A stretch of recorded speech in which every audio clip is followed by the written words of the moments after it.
नमस्कार शेतकरी मित्रांनो, राज्यामधील शेतकऱ्यांना पीक विम्याचे पैसे आले आहेत। शेतकरी मित्रांनो, राज्य सरकारने राज्यामधील शेतकऱ्यांना पीक विम्याचे पैसे वितरण करण्यास सुरुवात केली आहे आणि राज्यामधील प्रत्येक जिल्ह्याला क्रमवारीने या पीक विम्याचे पैसे देण्यामध्ये येत आहेत। तर मग सध्या कोणत्या जिल्ह्यामधील शेतकऱ्यांच्या खात्यामध्ये पीक विम्याचे पैशाचे वितरण होण्यास सुरुवात झाली आहे आणि इतर जिल्ह्यामधील शेतकऱ्यांना याचे वितरण कधीपर्यंत होईल, चला तर मग सविस्तररित्या जाणून घेऊया। तर मग शेतकरी मित्रांनो, याबद्दलची सविस्तर अपडेट अशा प्रकारची आहे की नोव्हेंबर 2023 मध्ये झालेल्या अवकाळी पाऊस आणि गारपिटीमुळे पिकांच्या नुकसानीसाठी जिल्ह्यामधील तब्बल 65,000 शेतकऱ्यांना मदत देण्यासाठी शासनाने 99 कोटी 78 लाख रुपयांचा निधी आज मंजूर केला आहे। येत्या काही दिवसांमध्येच हा निधी शेतकऱ्यांच्या बँक खात्यावर वर्ग देखील करण्यात येणार आहे। तसेच मागील वर्षी पावसाने दडी मारल्याने खरीपाचे अब्जावधी रुपयांचे नुकसान झाले होते, मात्र त्याची कुठलीही भरपाई अद्याप मिळालेली नाही। थोड्याफार पावसावर घेतलेली पिके 27 नोव्हेंबरला आलेल्या अवकाळी आणि गारपिटीमुळे भुईसपाट झाली होती। त्यामुळे कृषी विभागाने या नुकसानीचा प्राथमिक अहवाल देखील तयार केला होता। त्यामध्ये 32,832 हेक्टरवरील पिकांचे नुकसान झाल्याचे म्हटले होते। अंतिम अहवालानंतर 34,952 बाधित हेक्टरवरील नुकसान मदतीसाठी पात्र ठरले आहे।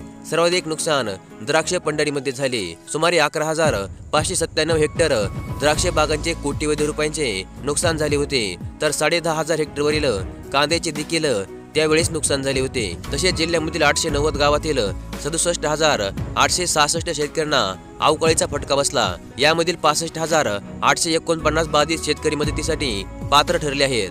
काढणीवर आलेल्या 10,408 हेक्टरवरील नवीन लाल कांद्याचे तर 467 हेक्टरवरील कांदा रोपांचे नुकसान झाले। भात पिकाचे 6,729 हेक्टर क्षेत्राचे तर गहू पिकाचे 578 हेक्टर क्षेत्राचे नुकसान झाले होते। तसेच टोमॅटो पिकाचे 310 हेक्टर आणि भाजीपाला व इतर पिकांचे 1,795 हेक्टर क्षेत्राचे नुकसान झाले होते। याबरोबरच मक्याचे 169 हेक्टर आणि ऊसाचे 221 हेक्टर क्षेत्र त्यावेळेस नुकसान झाले होते।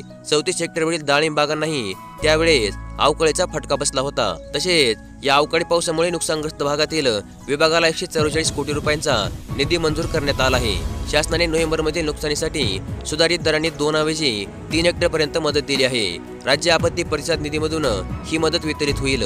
जिल्हाधिकाऱ्यांनी लाभार्थ्यांची माहिती संगणकीय प्रणालीवर भरून हा निधी वितरित करायचा आहे।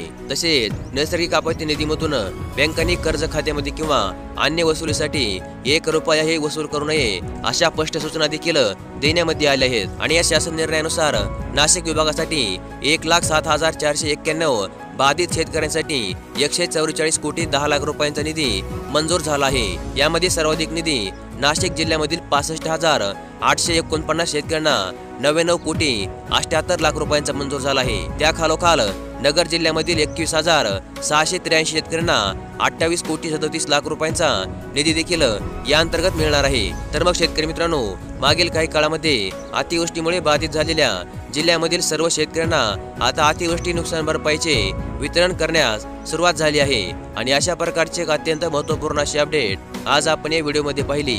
आणि अशाच प्रकारच्या महत्त्वपूर्ण अपडेटसाठी आपल्या चॅनलला सबस्क्राईब करून ठेवा। व्हिडिओला देखील लाईक करा। धन्यवाद।